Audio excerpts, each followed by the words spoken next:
தூத்துக்குடி மாணவி கொலை குற்றவாளிகளை கைது செய்ய கோரி 10 மணி நேரத்திற்கு மேலாக நடைபெற்ற சாலை மறியல் போராட்டம் அமைச்சரின் பேச்சுவார்த்தையை தொடர்ந்து கைவிடப்பட்டது.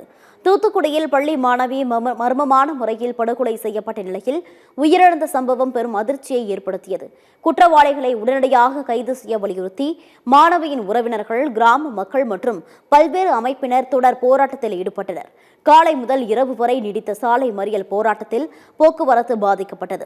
காவல்துறையினர் மற்றும் அதிகாரிகள் நடத்திய பேச்சுவார்த்தை அடுத்தடுத்து தோல்வியடைந்த நிலையில் இறுதியாக அமைச்சர் கீதா ஜீவன் நடத்திய பேச்சுவார்த்தையை தொடர்ந்து போராட்டம் கைவிடப்பட்டது. பேச்சுவார்த்தையில் மாணவி குடும்பத்தினரின் கோரிக்கைகள் ஏற்கப்பட்டதால் சாலை மறியல் முடிவுக்கு வந்தது. இதன் பின்னர் செய்தியாளர்களுக்கு பேட்டியளித்த அமைச்சர் கீதா ஜீவன் தூத்துக்குடி மாணவி கொலையை சிலர் அரசியலாக முயற்சிப்பதாக குற்றம் சாட்டினார். குற்றவாளிகளை விரைந்து கண்டுபிடிக்க குடும்பத்தினர் மற்றும் கிராம மக்கள் முழு ஒத்துழைப்பு வழங்க வேண்டும் என கேட்டுக்கொண்டார்.